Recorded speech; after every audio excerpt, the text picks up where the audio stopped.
Hello students, Saraswati Shishukunj વગવાલાનો એક નવો અભિગમ વિડીયો દ્વારા શિક્ષણ, જેમાં આપ સૌનું સ્વાગત છે. વિદ્યાર્થી મિત્રો, આપણે અભ્યાસ કરી રહ્યા છીએ પ્રકરણ 3 દ્વિચલ સુરેખ સમીકરણ યુગ્મ. પ્રકરણની અગાઉની વિડીયોમાં આપણે આદેશ, લોપ અને ચોકડી ગુણાકાર જેવી બેઝિક રીત દ્વારા સમીકરણ યુગ્મનો ઉકેલ મેળવવા માટેનો અભ્યાસ કર્યો. હવે આપણે એવા સમીકરણોની ચર્ચા કરીશું કે જેને સૌપ્રથમ દ્વિચલ સુરેખ સમીકરણના સ્વરૂપમાં દર્શાવવાની જરૂર પડે. વિદ્યાર્થી મિત્રો, આજની આ વિડીયો થોડી લેન્ધી હશે, કદાચ એને 2 ભાગમાં પણ રજૂ કરવાની થાય. તો આપ સૌને સૂચના છે કે વિડીયોનું પૂર્ણ રીતે અને ધ્યાનપૂર્વક અભ્યાસ કરશો. વિડીયોમાં દાખલાની ગણતરી 2 જુદી જુદી રીતે દર્શાવેલી છે. બંને ગણતરી ખૂબ જ સરળ પણ છે. તો વિડીયોના પૂર્ણ અભ્યાસ દ્વારા તમે બંને રીતની સમજ મેળવી શકો છો. હવે આપણે એક ઉદાહરણ દ્વારા સમજીએ કે શા માટે સમીકરણોને દ્વિચલ સુરેખ સમીકરણના સ્વરૂપમાં દર્શાવવાની જરૂર પડે. વિદ્યાર્થી મિત્રો, અહીંયા આપણને 2 અલગ અલગ સમીકરણ આપેલા છે. એક નજરે આપણને કદાચ 2 સમીકરણ સરખા લાગે, પરંતુ તમે ધ્યાનપૂર્વક જોશો તો તમને સમજાશે કે પહેલા સમીકરણમાં ચલ અંશમાં લખેલા છે અને સંખ્યાઓ છેદમાં છે, જ્યારે બીજા સમીકરણમાં ચલ છેદમાં લખેલા છે અને સંખ્યાઓ અંશમાં છે. બંને સમીકરણોને આપણે પ્રમાણિત સ્વરૂપે દર્શાવવાનો પ્રયત્ન કરીએ. તો અહીંયા લખીએ છીએ કે છેદ સરખો કરવો પડે. છેદમાં શું છે? સંખ્યાઓ. તો સરવાળો કરવા માટે છેદ સરખો કરવો પડે, જેના માટે આપણે ચોકડી ગુણાકાર કરીએ છીએ. x ગુણ્યા 3, 3x વત્તા 2 ગુણ્યા y, 2y, અને છેદમાં શું લખીએ છીએ વિદ્યાર્થીઓ? બંનેનો ગુણાકાર 3 દુ 6 ઇઝ ઇક્વલ ટુ 4. માટે 3x વત્તા 2y ઇઝ ઇક્વલ ટુ 6 ગુણાકારમાંથી 4ની સાથે 6 ભાગાકારમાંથી 4ની સાથે ગુણાકારમાં, એટલે 6 ગુણ્યા 4 બરાબર 24. તો તમને ખ્યાલ આવશે કે અહીંયા 2 ચલનો ઉપયોગ થયેલો છે, x અને y, બંનેની ઘાત 1 1 છે. તો આ દ્વિચલ સુરેખ સમીકરણ છે. તો એવું તો આપણને અહીંયા પણ લાગે કે અહીંયા પણ 2 ચલ છે અને બંનેની 1 ઘાત છે. તો શું આ દ્વિચલ સુરેખ સમીકરણ છે? એને સમજવા માટે પહેલાં આપણે એને આ જ પ્રમાણિત સ્વરૂપમાં લાવવાનો પ્રયત્ન કરીએ. તો 2 ગુણ્યા y, 2y વત્તા 3 ગુણ્યા x, 3x, 2 ગુણ્યા y વત્તા 3 ગુણ્યા x બરાબર 3x ઇઝ ઇક્વલ ટુ અહીંયા છેદ લખવાનો બાકી છે. છેદમાં શું લખીશું? બંનેનો ગુણાકાર xy ઇઝ ઇક્વલ ટુ 4. માટે આ xy ને આપણે ભાગાકારમાંથી ગુણાકારમાં લઈ જઈએ. તો 2y વત્તા 3x is equal two 4xy. હવે વિદ્યાર્થીઓ સમીકરણને બરાબર સમજો કે અહીંયા આપણને એક એવું પદ મળે છે કે જેની અંદર બંને ચલ એક સાથે છે. આપણે એની ઘાત ગણીએ છીએ. તો અહીંયા 1 અને yની પણ 1, xની 1, yની 1, એટલે કુલ ઘાત કેટલી થાય વિદ્યાર્થીઓ? કુલ ઘાત 2 થાય. કુલ ઘાત કેટલી થશે? 2. તો હવે તો આ દ્વિઘાત થઈ ગયું, બરાબર છે. અને આપણે જોઈએ છીએ સુરેખ સમીકરણ. એનો મતલબ કે આપેલ સમીકરણ દ્વિચલ સુરેખ સમીકરણ નથી. ઓકે, કેવી રીતે આપણને ખબર પડે? તો વિદ્યાર્થીઓ યાદ રાખશો કે જ્યારે પણ ચલ છેદમાં આપેલા હોય અથવા તો સમીકરણમાં કોઈ એક એવું પદ હોય જેમાં બંને ચલ સાથે આવતા હોય, તો તેવા સમીકરણો દ્વિચલ સુરેખ સમીકરણ નથી. અને આવા સમીકરણોને આપણે દ્વિચલ સુરેખ સમીકરણના સ્વરૂપમાં દર્શાવવાની જરૂર પડે છે. ખ્યાલ આવ્યો વિદ્યાર્થીઓ? શું યાદ રાખશો કે જ્યારે પણ ચલ છેદમાં આપેલા હોય ત્યારે એ દ્વિચલ સુરેખ સમીકરણ નથી તેમ સમજવું. કોઈક પ્રશ્નમાં એક જ પદની અંદર xy સાથે આપેલા હોય તો એ પણ દ્વિચલ સુરેખ સમીકરણ નથી. અને એવા સમીકરણોને આપણે સુરેખ સમીકરણમાં દર્શાવવા પડે. હવે એને કેવી રીતે દર્શાવીએ એ આપણે હવે આગળના ઉદાહરણમાં સમજીએ. ઉદાહરણ આપેલું છે 5/x વત્તા 3/y બરાબર 8. બીજું સમીકરણ છે 3/x વત્તા 5/y બરાબર 24. વિદ્યાર્થી મિત્રો, તમે સમીકરણો જોઈને સમજી ગયા હશો કે બંનેમાં ચલ છેદમાં આપેલા છે. એનો અર્થ એવો થયો કે આ બંને સમીકરણ દ્વિચલ સુરેખ સમીકરણ નથી. તો આપણે એને આ પ્રમાણે ચોકડી ગુણાકાર કરીને સાદુરૂપ નહીં આપીએ. તો વિદ્યાર્થીઓને સુરેખ સમીકરણમાં રૂપાંતર કરવા શું કરવું પડે? તો સૌપ્રથમ બંને સમીકરણને ધ્યાનપૂર્વક જુઓ અને બંનેનો એક સરખો છેદ પસંદ કરો. છેદમાં x. એ જ રીતે અહીંયા છેદમાં y અને છેદમાં y છે. બરાબર છે? એનો મતલબ કે બંનેમાં આપણને છેદ સરખો મળે, પરંતુ અંશ જુદો જુદો છે, સહગુણકો અલગ અલગ છે. બરાબર? એટલે આ એક વધારાનું સ્ટેપ અહીંયા લખીએ છીએ માત્ર સમજણ ખાતર. ઓકે, 5 એની સાથે 1 ગુણાયેલા છે છેદમાં x વત્તા 3 ગુણ્યા 1 છેદમાં y બરાબર 8. એ જ રીતે 3 ગુણ્યા 1 છેદમાં x વત્તા 5 ગુણ્યા 1 છેદમાં y બરાબર 24. દરેક સંખ્યાની સાથે 1 ગુણાયેલા હોય છે.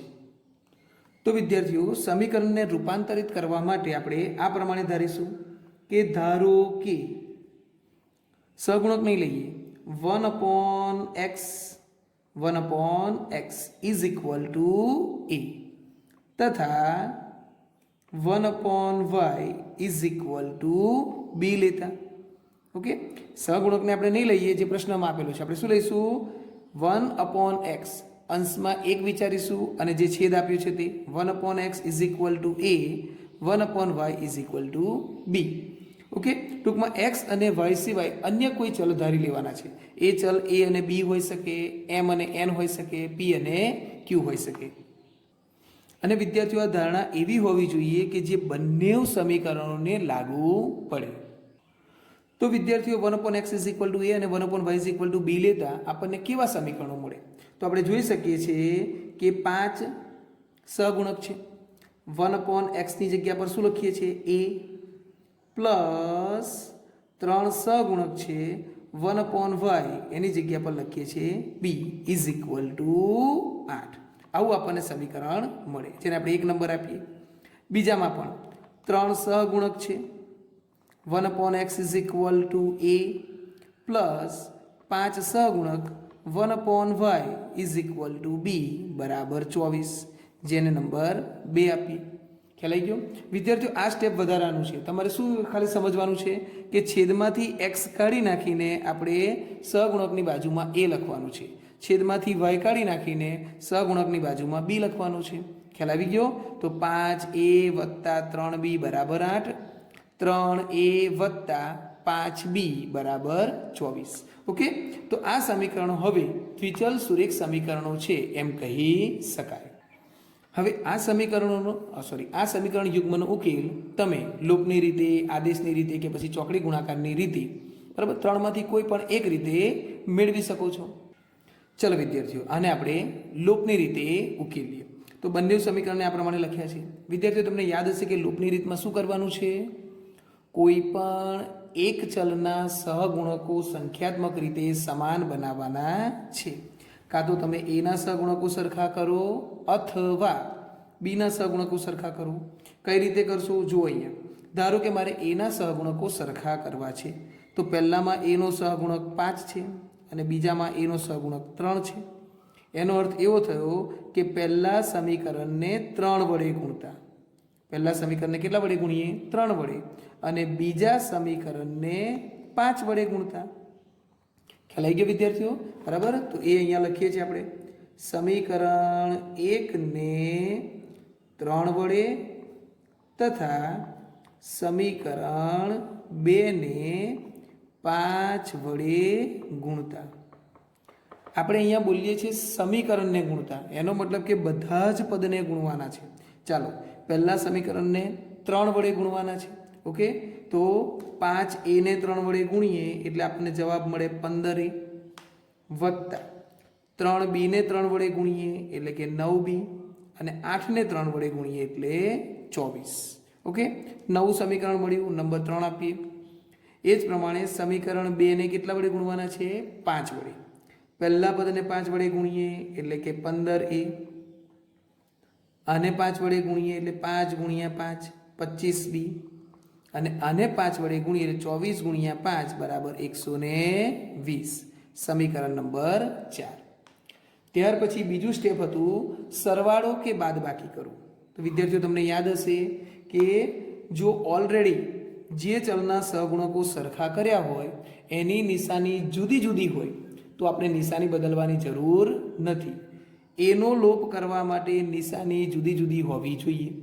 અહીંયા નિશાની સરખી છે એનો મતલબ કે બાદબાકી કરશો, બાદબાકી કરવાની એનો અર્થ થાય કે નિશાની બદલો. અહીંયા લખીએ માઇનસ, અહીંયા પણ થશે માઇનસ અને આ ધન છે એટલે એ પણ થશે માઇનસ. જે ચલના સહગુણકો સમાન બનાવ્યા તેનો લોપ થશે, એનો લોપ થાય છે. બરાબર, +9 -25, 9માંથી 25 ગયા એટલે કે 16. નિશાની શું આવશે વિદ્યાર્થીઓ? મોટા અંકની માઇનસ. ચલ જે રીતે હોય એની જ રીતે લખાય. બી ગુણાકારમાં છે એટલે બી ગુણાકારમાં જ લખાશે. -16b ઇઝ ઇક્વલ ટુ 24માંથી 120 ગયા અથવા 120માંથી 24 ગયા ઇઝ ઇક્વલ ટુ 96 અને એ પણ મોટા અંકની નિશાની -96. હવે આ એક ચલ સુરેખ સમીકરણ થઈ ગયું. આપણે અહીંયા લખીએ છીએ બંને બાજુથી માઇનસ માઇનસ કેન્સલ. બરાબર છે, માટે બી ઇઝ ઇક્વલ ટુ 96 ભાગ્યા 16, બી ઇઝ ઇક્વલ ટુ 6 જવાબ મળે. બીનો જવાબ કેટલો મળે વિદ્યાર્થીઓ? 6. ઓકે, હવે આ બીની કિંમત તમે સમીકરણ 1, 2, 3 કે 4 એમાંથી કોઈ પણ એકમાં મૂકી શકો છો. ચલો અહીંયા લખીએ કે બીની કિંમત 1માં મૂકતા તમે 2 પણમાં પણ મૂકી શકો છો. બરાબર, સમીકરણ 2માં પણ લખી શકાય. તો શું છે સમીકરણ 1? 5a + 3b બરાબર 8 કે જેમાં એની કિંમત શોધવાની છે, બીની કિંમત મળી 6 ઇઝ ઇક્વલ ટુ 8. માટે 5a 3 છંગ 18 બરાબર 8. 5a 18 પેલી બાજુ લઈ જાઉં એટલે 8 - 18 માટે 5a ઇઝ ઇક્વલ ટુ -10. સો એ બરાબર -10 છેદમાં 5 ગુણાકારમાંથી ભાગાકારમાં, માટે એ ઇઝ ઇક્વલ ટુ -2 મળે. કેટલા મળે વિદ્યાર્થીઓ? એ બરાબર 2. હવે વિદ્યાર્થીઓ એ અને બી એ આપણા ફાઇનલ જવાબ નથી. આપણે યાદ કરીએ કે આપણે સૌપ્રથમ શું ધાર્યું હતું? 1/x is equal two a, 1/y is equal two b. પ્રશ્નમાં આપણને જે ચલ આપ્યા છે એ ચલની કિંમત શોધવાની. એટલે આ ધારણાને આપણે ફરીથી એકવાર લખીએ કે હવે 1/x is equal two a તથા 1/y is equal two b ધાર્યા હતા. બરાબર છે? ઓકે, 1/x એના એ લખીએ છીએ. એની કિંમત કેટલી મળી? -2. આ બાજુ 1/y, બીની કિંમત કેટલી મળી? 6. બરાબર. હવે વિદ્યાર્થીઓ આપણે આને ઉલટાવી નાખીએ. ઓકે, કોઈ પણનો છેદ ના હોય તો એને શું સમજાય? એક સમજાય કે નહીં? બરાબર છે, અહીંયા પણ આપણે છેદ એક સમજી શકીએ.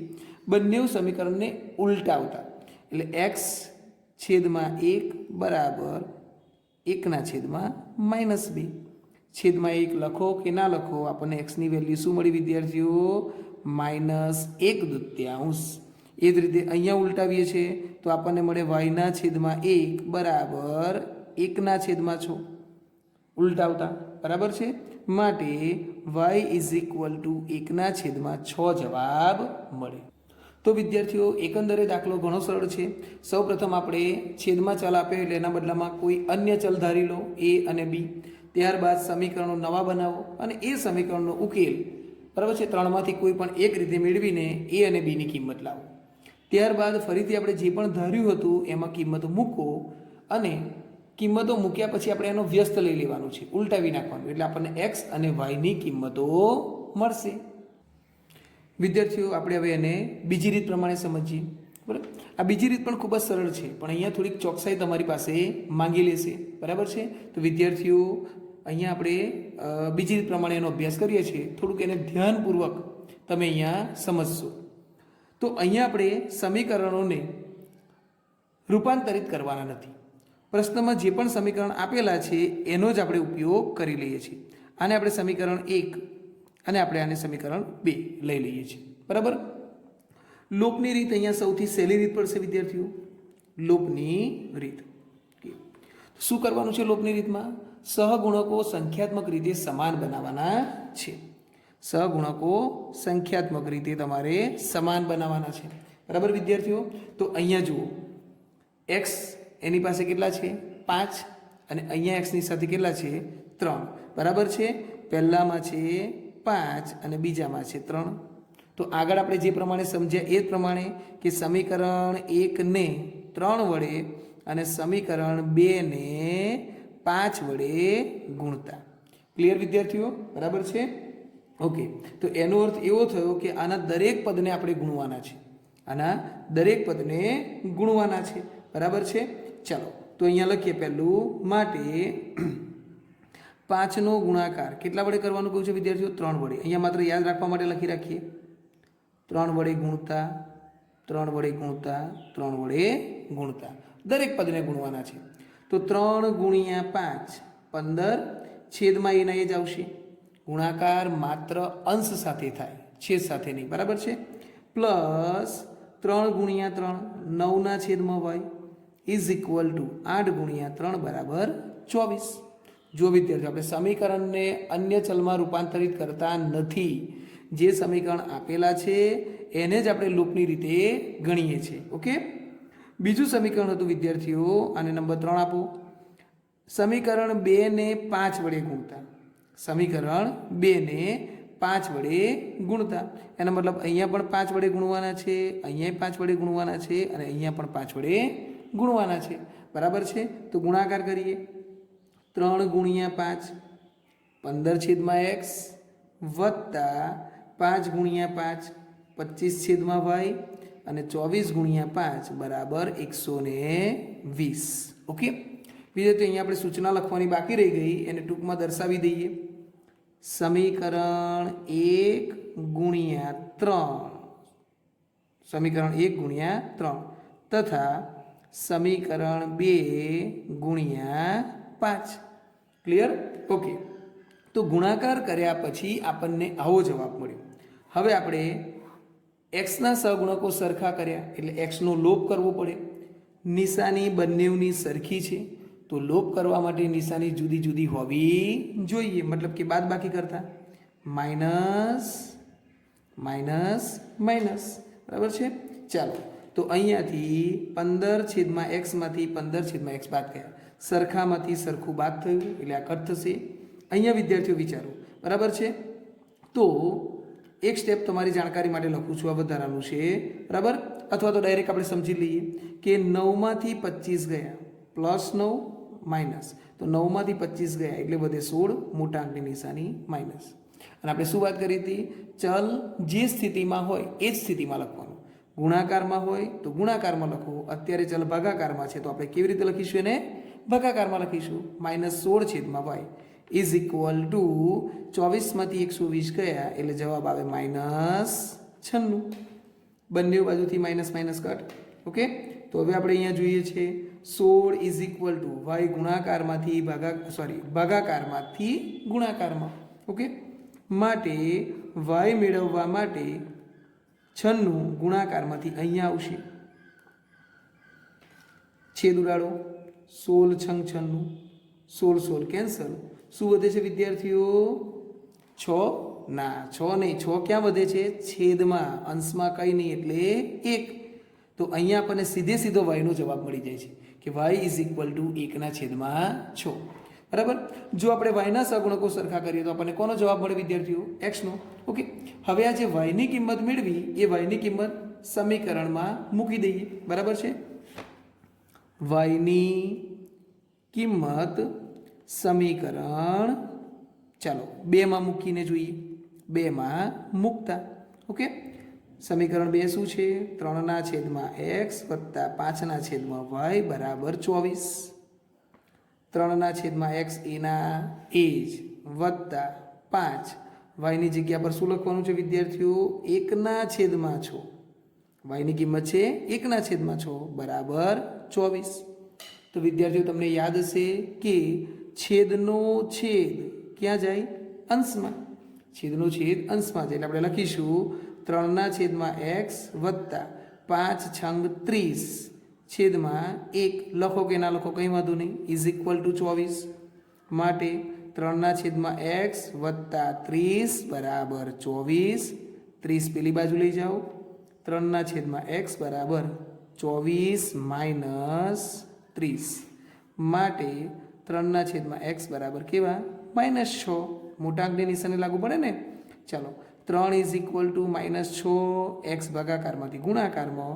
તો x મેળવવા માટે શું કરવું પડશે? આ -6 ગુણાકારની ક્રિયામાં છે એટલે એ જશે ભાગાકારમાં. બરાબર. અને અંતે આપણને જવાબ મળશે x ઇઝ ઇક્વલ ટુ -1/2. તો વિદ્યાર્થીઓ તમે જોઈ શકો છો x ઇઝ ઇક્વલ ટુ -1/2 અને y ઇઝ ઇક્વલ ટુ 1/6 એ આપણને આગળની ગણતરીમાં પણ મળે છે. x ઇઝ ઇક્વલ ટુ -1/2 અને y ઇઝ ઇક્વલ ટુ 1/6. તો આ પ્રમાણે તમે સમીકરણોને રૂપાંતરિત કરીને પણ અથવા તો રૂપાંતરિત કર્યા સિવાય પણ થોડીક ચોકસાઈ રાખીને ગણતરી કરી શકો છો. અન્ય એક ઉદાહરણ સમજીએ વિદ્યાર્થીઓ. ઉદાહરણ પ્રશ્નમાં આપેલું છે. બરાબર. આપણે જોઈ શકીએ છીએ કે બંનેમાં ચલ છેદમાં છે. એનો મતલબ એવો થયો કે આપણે બંનેમાં સરખું હોય એવી રીતે ધારણા કરીએ.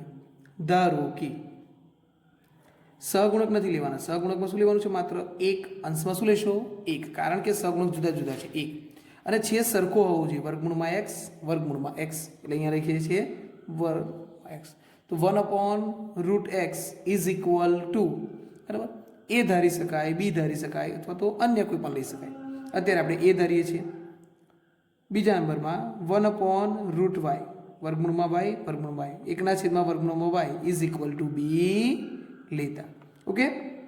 ચાલો તો આપણને પરિવર્તિત સમીકરણો, પરિવર્તિત એટલે કે બદલાયેલા રૂપાંતરિત થયેલા સમીકરણો આ મુજબ મળશે. ઓકે. શું વિચારવાનું છે વિદ્યાર્થીઓ?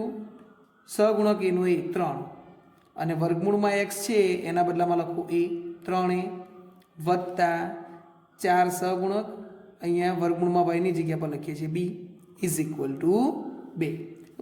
અને બીજા માટે 5a વત્તા 7 વર્ગમૂળમાં y ની જગ્યા પર લખીએ b is equal two 41/12. Number 2. આ 12 તમે પેલી બાજુ લઈ જઈને ગુણાકાર પણ કરી શકો છો. ચલો આપણે 12 ને પેલી બાજુ લઈ જઈએ એટલે 12 નો ગુણાકાર બંને સાથે થાય. માટે 12 5 60 12 7 84b ઇઝ ઇક્વલ ટુ 41. આને વિદ્યાર્થીઓ આપણે નંબર 2 આપીએ. હવે આ મેળવેલ બંને સમીકરણોને આપણે, બરાબર છે, લોપની રીત, આદેશની રીત કે પછી ચોકડી ગુણાકાર ત્રણમાંથી કોઈ પણ એક રીતે ઉકેલી શકીએ. લોપની રીત એટલા માટે પસંદ કરીએ છીએ કે વિદ્યાર્થીઓ એ સૌથી ટૂંકી રીત છે, બરાબર, અને સરળતાથી સમજાય પણ છે. અથવા તો તમે ચોકડી ગુણાકારની રીતનો પણ ઉપયોગ કરી શકો છો. તો આપણે અહીંયા જોઈએ કે જો મારે એના સહગુણક સરખા કરવા હોય, ઓકે, આ બંને સમીકરણને ધ્યાનમાં રાખશો. જો એના સહગુણક સરખા કરવા હોય તો અહીંયા એનો સહગુણક છે 3 પહેલામાં અને બીજામાં એનો સહગુણક છે 60. તો આપણે એવું વિચારી શકાય કે પ્રથમ સમીકરણને 60 વડે ગુણતા અને બીજા સમીકરણને 3 વડે ગુણતા તો પણ ચાલે. પહેલા સમીકરણને 60 વડે અને બીજા સમીકરણને 3 વડે ગુણતા તો પણ ચાલે. પણ વિદ્યાર્થીઓ તમે ધ્યાનપૂર્વક જોશો તો ખ્યાલ આવશે કે 3ના ઘડિયામાં 60 આવી જાય છે. ક્યારે? કે જો આપણે 3ને 20 વડે ગુણીએ તો, બરાબર છે, 3ને 20 વડે ગુણવાથી 60 મળે છે. તો એનો મતલબ કે અહીંયા આપણે ખાલી સમીકરણ 1ને 20 વડે ગુણો તો પણ ચાલે. ઓકે. તો અહીંયા લખીએ સમીકરણ 1ને 20 વડે ગુણતા. કેમ? તો સમીકરણ 1ના દરેક પદને 20 વડે ગુણીએ. 3a ગુણ્યા 20 60, 4b ગુણ્યા 20 20 ચોક 80 બી અને 20 દુ 40 જવાબ મળે. એ જ પ્રમાણે સમીકરણ 2 કે જેને ગુણવાની કોઈ જ જરૂર નથી એટલે એનું એ જ લખીએ છીએ 60a વત્તા 84b બરાબર 41. આ સમીકરણ બદલાયું છે એટલે એને 3 આપીએ અને આ એનું એ જ. ખ્યાલ આવે વિદ્યાર્થીઓ? સમીકરણને તમે પહેલાને 60 વડે ગુણો ને બીજાને 3 વડે ગુણે તો પણ કશો વાંધો નહીં, પરંતુ જો અહીંયા 3ના ગુણકમાં 60 20 વડે 3ના ગુણકમાં 60 આવી જાય છે, ક્યારે 20 વડે ગુણીએ તો પછી આપણે માત્ર સમીકરણ 1ને 20 વડે ગુણીએ તો પણ ચાલે. ચાલો હવે આપણે એના સહગુણકો સરખા કર્યા, એનો મતલબ એનો લોપ થવો જોઈએ, નિશાની અલગ અલગ હોવી જોઈએ. અહીંયા નથી તો નિશાની અલગ અલગ બનાવો, માઇનસ માઇનસ માઇનસ. ઓકે, ચાલો 60a માંથી 60a બાદ થયા. ઓકે, હવે આપણને જવાબ મળશે 80 વત્તા 84 માઇનસ પ્લસ માઇનસ એટલે બાદ બાકી. ઓકે, અહીંયા વધશે 84 માંથી 80 ગયા 4, મોટા અંકની નિશાની માઇનસ. અને આપણે શું વાત કરી હતી કે ચલ જે સ્થિતિમાં હોય એ સ્થિતિમાં જ લખવાનું. બી ગુણાકારમાં છે એટલે બી ગુણાકારમાં જ લખવું. ઇઝ ઇક્વલ ટુ 40 માંથી 41 ગયા એટલે 1, મોટા અંકની નિશાની રૂ. ઓકે, બંને બાજુથી માઇનસ માઇનસ કેન્સલ તો આપણને જવાબ મળે વિદ્યાર્થીઓ b is equal to 1/4. Okay, હવે આ બેની કિંમત આપણે કોઈ પણ સમીકરણમાં મૂકી શકીએ. બીની કિંમત તો વિદ્યાર્થીઓ કોઈ પણ સમીકરણમાં મૂકી શકાય, પણ દાખલો સરળ બનાવવો હોય તો આપણે સૌથી સહેલું સમીકરણ લેવાનું જે આપણને ઓછા સહગુણકવાળું આપ્યું છે, બરાબર છે, જેમાં સહગુણક નાના છે એવા સમીકરણ પસંદ કરવું વધારે સહેલું રહે. તો આપણે સમીકરણ બીની કિંમત સમીકરણ 1માં મૂકી દે. 3a વત્તા 4b is equal two 2. 3a એના એ જ 4 બીની કિંમત શું મળી હતી વિદ્યાર્થીઓ? 1/4. અહીંયા લખીએ છીએ 1/4 ઇઝ ઇક્વલ ટુ 2. 4 અંશમાં 4 છેદમાં કટ થશે તો 3a વત્તા કશું નથી વધતું તો શું લખવાનું છે? 1 બરાબર 2. માટે 3a is equal two 2 minus 1. 3a is equal two 1 માટે a ઇઝ ઇક્વલ ટુ 1/3 મળશે. હવે શું કરવાનું છે વિદ્યાર્થીઓ? એ અને બીની કિંમત આપણો ફાઇનલ જવાબ નથી, આપણે તો એક્સ અને વાયનો જવાબ લાવવાનો છે. તો જે ધારણા કરી હતી એ ધારણામાં પાછા મૂકીએ. 1/√x is equal two a ધાર્યા હતા તથા 1/√y is equal two b ધાર્યા હતા, બરાબર છે. માટે 1/√x એ ના એ જ અને એની કિંમત શું લખશો? 1/3. એ જ રીતે આ બાજુ પણ 1/√y ના એ જ અને બીની કિંમત 1/4 1/4. માટે હવે શું કરવાનું છે? ઉલટાવી નાખવાનું છે, વ્યસ્ત લેવાના છે. એટલે વર્ગમૂળમાં x છેદમાં 1 ના લખીએ તો ચાલે, 3/1 બરાબર. વર્ગમૂળમાં x is equal two 3. Okay, અને એ જ રીતે અહીંયા વર્ગમૂળમાં y ઇઝ ઇક્વલ ટુ શું મળશે આપણને? 4 મળશે. હવે છેલ્લું સ્ટેપ બરાબર ધ્યાનપૂર્વક સમજો વિદ્યાર્થીઓ. ઓકે, જો આ બાજુથી આપણે વર્ગમૂળ ઉતારવું હોય તો પેલી બાજુ શું આવે? વર્ગ આવે. શું આવે વિદ્યાર્થીઓ? વર્ગ. એટલે x ઇઝ ઇક્વલ ટુ 3નો વર્ગ માટે x ઇઝ ઇક્વલ ટુ 9. અને એ જ રીતે અહીંયા y ઇઝ ઇક્વલ ટુ 4નો વર્ગ માટે y is equal two 16.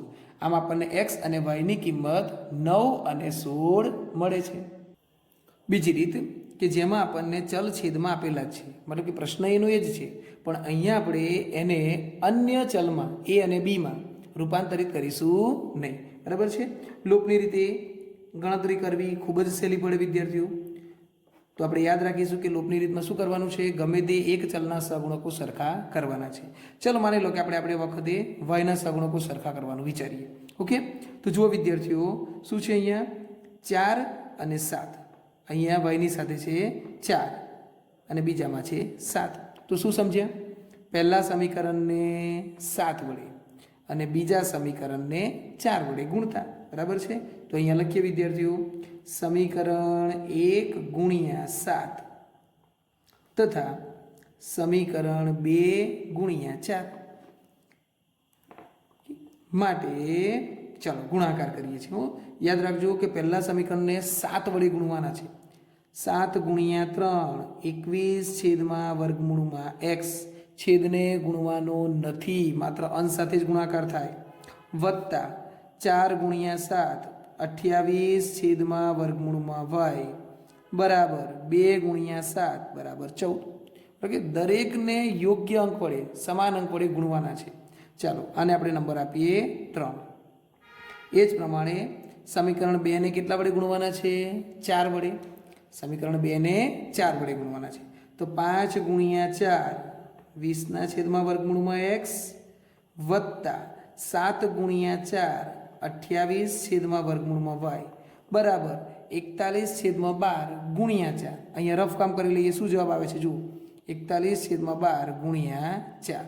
Okay, તો અહીંયા જોઈ શકીએ છીએ 4 તારી 12, 4 4 કટ થયા, તો શું વધ્યું? 41 છેદમાં 3.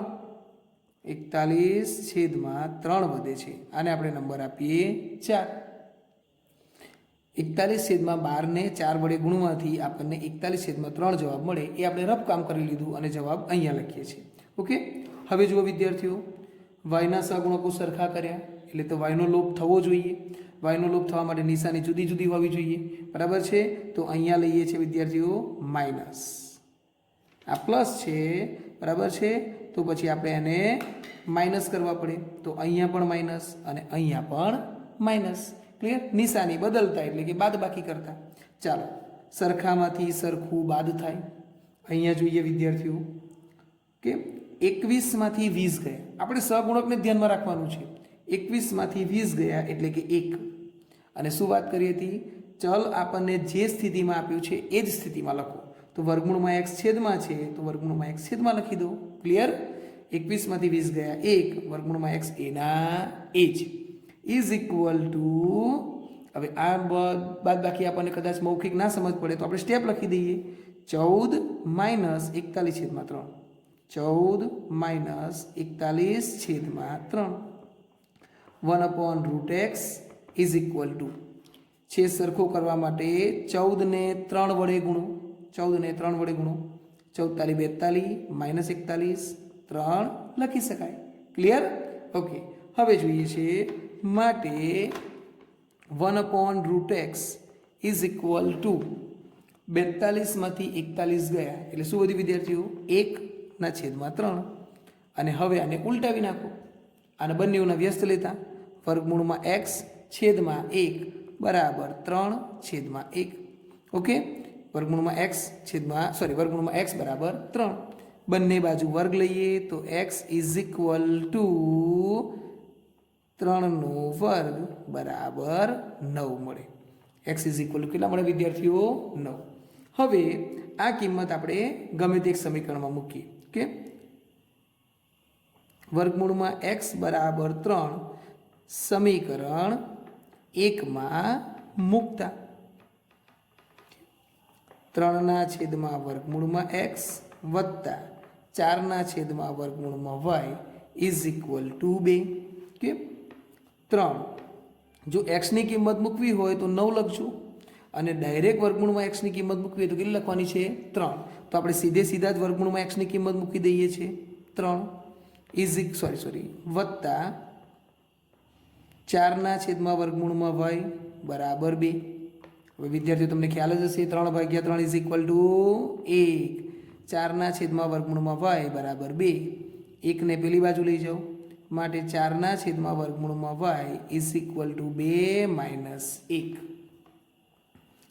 4/વર્ગમૂળમાં y ઇઝ ઇક્વલ ટુ 1. બરાબર છે? હવે વર્ગમૂળમાં y ને આપણે પેલી બાજુ લઈ જઈએ છીએ માટે 4 બરાબર વર્ગમૂળમાં y. અને આગળ આપણે વાત કરી હતી એમ કે જો અહીંયાથી વર્ગમૂળ ઉતારવું હોય તો આ બાજુ શું આવે? વર્ગ આવે. બરાબર છે? એટલે કે 4નો વર્ગ માટે 16 ઇઝ ઇક્વલ ટુ y. તો તમે બંને રીતમાં જોઈ શકો છો કે આપણને x અને y ના જવાબ x બરાબર 9 અને y બરાબર 16 મળે છે.